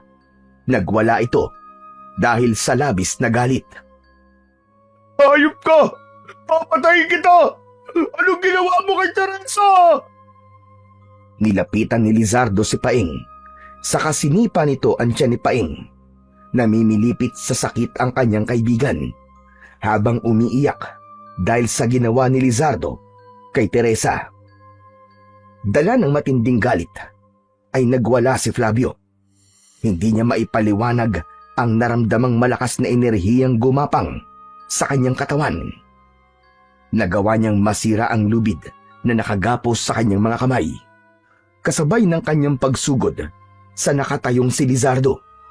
Dinampot niya ang maso na nakalagay sa umaapoy na kahoy. Tila nawala ang init nang mahawakan niya ang maso.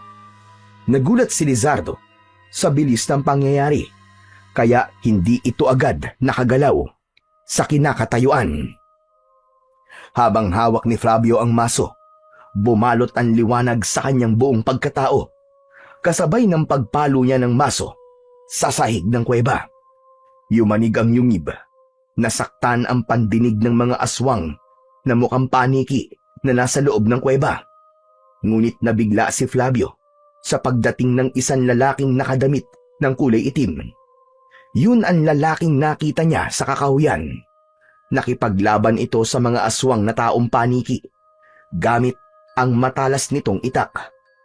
Pagkatapos ay kinalaga nito ng tali sina Lolo Usok at Paeng. Inilabas ng lalaki ang dalawang bihag. Lahat ng humarang sa lalaking nagligtas sa kanyang lolo at kaibigan ay inatake naman niya ng palo sa katawan gamit ang kanyang makapangyarihang maso. Bumagsak ang mga ito sa sahig ng kuweba habang hawak ang sariling tenga. Kasunod ng pagsabog ng mga ulo nito, naramdaman ni Flavio ang pagtama ng kamao ni Lizardo sa kanyang likuran. Pasadsad siyang bumagsak sa sahig ng kuweba. Lumipad si Lizardo sa loob ng yungib at paulit-ulit siyang inatake ng kalmot gamit ang kuko nito. Isang mabilis na pagtayo ang ginawa ni Flavio. Niyakap niya ang ulo ng kanyang maso at ang malabulalakaw na liwanag na nanggagaling sa kanyang sandata ay inipon niya at hinagupit sa lumilipad na si Lizardo. Matitikman mo ngayon ang malupit na pagtama ng sandata ko. Ang maso na sinasabi mo mahina at inutil ang siyang gagamitin ko sa'yo para patayin ka! Isang malakas na pagpalo ng maso sa dingding ng kuweba ang ginawa ni Flavio. Yumanig ang paligid dahil sa malakas na pag-alingaw-ngaw ng tunog mula sa maso. Tila nakita ni Flavio ang malaapoy na tumama sa katawan ng lumilipad na si Lizardo. Bumagsak ito sa sahig. Habang umaangil sa matinding sakit na nararamdaman sa tenga. Tumirik ang mga mata nito habang nakahawak sa sariling tenga. Inulit ni Flavio ang pagpukpok sa sahig ng kuweba gamit ang maso. Napasigaw ng malakas si Lizardo. Hindi ito maaari! Tama na! Tama na! Tigilan mo na yan! Tama na! Dahil sa labis na sakit na nararamdaman, ay lumipad sa itaas ng kuweba si Lizardo. Ngunit bumabangga lamang ito sa kisame at dingding ng kuweba. Isang malakas na pagpalo ulit ng maso sa sahig ng kuweba ang ginawa ni Flavio. Hanggang sa hindi na nakayanan ni Lizardo ang labis na sakit at muli itong nag-anyong tao upang maiwasan ang sakit na nararamdaman ito mula sa ingay ng maso. Isang malakas na suntok ang ginawa nito na tumama naman sa dibdib ni Flavio. Dumating ang lalaking tumulong sa kanya at lumukso ito pasipa sa nakatayong si Lizardo. Pasadsad na bumagsak sa sahig ng kuweba si Lizardo habang ang lalaking tumulong sa kanya ay umatake ng taga sa nakahigang kalaban. Nasalag ng kamay ni Lizardo ang sandata ng lalaki at nakaganti ito ng suntok sa muka ng lalaki. Maya-maya pa ay tumayo ito at nilapitan ang lalaking bumagsak sa sahig ng kuweba. Ikaw pala yan, Elias. Sa wakas, makakaganti na rin ako sa ginawa mo. Hayop ka. Layuan mo ang anak ko. Layuan mo siya. Layuan? Hindi pa nga ako nakakaganti sa'yo. Kasama talaga siya sa kabayaran na sisingilin ko sa'yo. Ikaw ang may utang sa akin, kaya ako maniningil sa'yo. Nakilala ni Flavio ang lalaking tumulong sa kanya nang marinig niya ang pangalan nito mula kay Lizardo. Napatunayang yun nga ang kanyang amang si Elias. Kitang-kita niya nang tumayo ang kanyang ama para gumanti ng suntok kay Lizardo. Kasunod ng pagtaga nito sa balikat ng kalaban gamit ang itak at sa muling pagbulwak ng dugo ni Lizardo mula sa balikat nito, bumalik sa pagiging aswang si Lizardo. Gumanti ito ng kagat sa balikat ni Elias. Hindi ko hahayaan na maulit ang ginawa mo sa akin noon. Papatayin kita at uubusin ko ang lahi ng mga panday. Kitang-kita ni Flavio kung paanong umagos ang dugo sa balikat ni Elias. Kaya sinamantala niya ang pagkakataon. Malakas niyang hinampas ng maso ang ulo ni Lizardo. Halos tumalon ang hari ng mga aswang dahil sa labis na sakit. Napatayo ito at nagpasuray-suray sa paglalakad, palayo sa kinaroroonan ni Elias. Muli niyang pinalo ng maso ang ulo ni Lizardo. Bumagsak ito sa sahig. At nang bumagsak ito, ay sinabayan naman niya ng magkakasunod na pagpalo ng maso sa sahig ng kuweba. Hindi na napigilan ni Lizardo ang labis na sakit na nararamdaman niya. Lumabas sa katawan nito ang kulay pulang usok. Makinig ka! Hampasin mo ng maso lumabas sa kulay pulang usok sa kanyang katawan. Itulad mo yon sa isang bakal. Kapag naipon ang kulay puting usok, idikit mo sa iyong maso. Saka mo ipalo sa katawan ni Lizardo upang mamatay ang immortal niyang kapangyarihan at hindi na siya kailanman makakabalik sa kanyang katawan. Hindi na niya magagamit ang dugo ng katawan ng dalagang birhen para siya ay muling mabuhay dahil mawawala na sa kanya ang kanyang kapangyarihan. Sinunod ni Flavio ang lahat ng mga sinabi ng kanyang ama. Isang malakas na paghampas ang ginawa niya sa kulay pulang usok na lumabas sa katawan ni Lizardo at kasunod ang pagpalo niya ng maso sa katawan ni Lizardo. Nagkikikisay ang katawan nito habang bumubula ang bibig mula sa sarili nitong dugo. Kitang-kita ni Flavio kung paanong sumabog ang ulo ng hari ng mga aswang na si Lizardo. Nasunog ang katawan nito hanggang sa bumalik sa kulay itim na likido. Nang mamatay si Lizardo, yumanig ang buong kuweba. Bumagsak ang malalaking tipak ng bato, kasabay ng paghila sa kanyang kamay ni Elias, palabas sa kuweba na nagbabanta ng gumuho. Ilang segundo lang ang lumipas nang sila ay makalabas. Umalingaw-ngaw ang ingay mula sa gumuhong kuweba at biglang lumiwanag ang paligid mula sa kalahating buwan na nakasilip sa langit. Nagkagulo ang mga ibon, pati na ang mga hayop na nabulabog mula sa malakas na pagbagsak ng kuweba. Sa wakas, wala na si Lizardo na muling mabubuhay at bubuhay ng kanyang alagad. Nasira mo na ang katawan ng hari ng aswang na taong paniki. Mahusay ang ginawa mo, anak. Tumayo si Elias at inilahad ng kamay para alalayang tumayo si Flavio. Pero hindi niya tinanggap ang kamay ng kanyang ama. Normal lang naman na magalit siya dahil ilang taon niyang hindi ito nakita. Pakiramdam niya ay pinabayaan siya nito. Bakit ngayon lang po kayo nagpakita sa akin? Yun ay dahil iniisip ko ang kaligtasan mo, anak. Iniwan kita kay Tatay Usok. Meron naman nag-alaga sa iyo, hindi ba? Ibang pagmamahal ni Lolo at ibang pagmamahal ng isang ama. Grabe kayo. Ang buong akala ko, patay ka na magmula na makipaghiwalay sa iyo si nanay. Yung pala, matagal na pong patay si nanay at inilihim niyo sa akin ang buong katotohanan.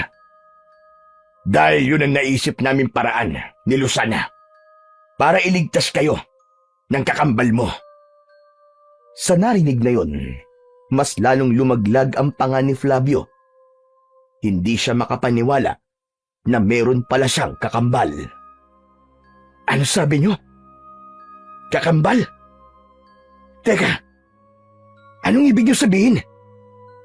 Nang gabing sumalakay ang mga aswang na taong paniki para ako'y patayin, nagtag-isa kami ng anak ni Lucana. Sa kasamaang palad, ikaw lang ang nakaligtas. Nadala kita kay Tatay Usok at nilayuan kita para sa iyong sariling kaligtasan. Hinanap ko si Lucana na nanay mo at nalaman ko na pinatay na siya ni Lizardo. Hindi ko na nahanap ang kapatid mo magmula noon. Matagal ko siyang hinanap at yun ang dahilan kung bakit hindi mo na kita binalikan. Narinig nilang dalawa ang yabag ng mga paa ni Paeng at Lolo Usok papalapit sa kanilang kinaroroonan hanggang sa biglang nagsalita na ang matanda na si Lolo Usok. Matagal ko nang natagpuan ang kakambal ni Flavio Elias. Ginawa ko ang nararapat para sa kanilang kaligtasan. Subalit ang pagiging magkapatid nila ay hindi kayang hadlangan ng panahon. Kahit hindi nila kilala ang isa't isa. Husa silang pinagtagpo. Pero kanina lang, nalaman ni Paeng ang buong katotohanan. Habang nag-uusap kami, sinalakay kami ng alagad ni Lizardo. Lolo Usok, sadali lang. Ano pong ibig niyo sabihin? Patawarin mo ko, Flavio. Hindi ko alam kung paano ko ipagtatapat sa iyo ang buong katotohanan. Na si Paeng ang nawawala mong kakambal. Nakuha siya ni Father Roberto. Itinago siya nito ayon sa kahilingan ng iyong ina. Alam din ni Roberto na ikaw ang kakambal ni Paeng at ako ang lolo niyo. Kaya ganun na lamang ang pag-aalala ko sa tuwing nalalaman kong magkasama kayong dalawa.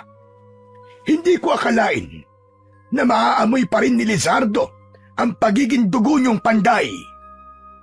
Kaya po ba, likas din kay Paeng ang pagkahilig sa pagpapanday? Dahil sa kapatid ko siya? Naluluwang napasulyap si Flavio sa kinaroroonan ng nakatayong si Paeng. Hirap itong makapagsalita dahil sa nabugbog nitong katawan mula sa pakikipaglaban kanina. Nilapitan niya ito at mahigpit na niyakap. Isang malakas na paghagulgol ng iyak ang narinig na tugon ni Flavio mula sa kanyang kapatid. Habang si Lolo Usok naman ay mahigpit na niyakap ang anak na matagal nang hindi nakita. Diyos ko! Buong akala ko talaga ay namatay ka na rin, Elias. Salamat sa Diyos.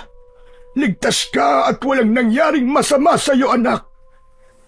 Tay, palagi naman po ako nakabantay sa inyo. Hindi niyo po ba naaalala na kapag walang-wala na kayong maisasaing na bigas, ay nagkakaroon kayo bigla ng bigas sa labas ng pintuan? Ako po ang gumagawa nun.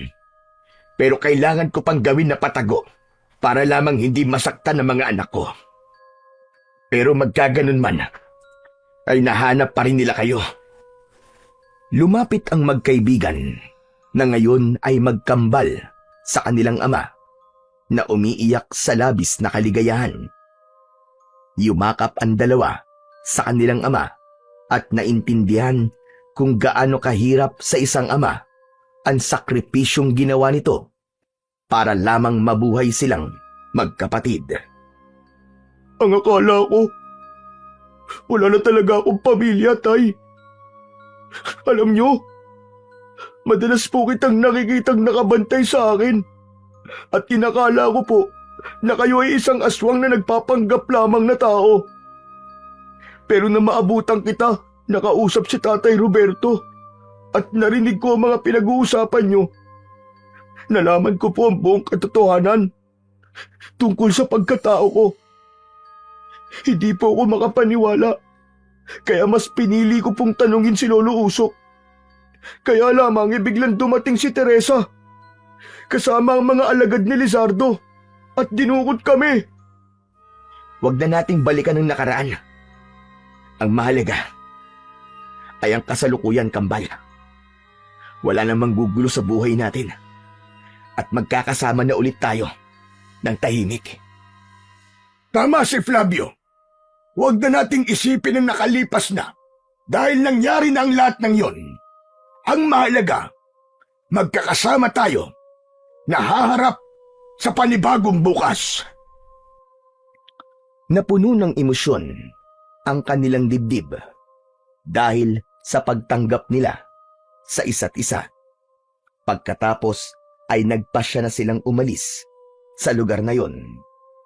Tinaak nila ang daan pauwi sa bahay ng matanda.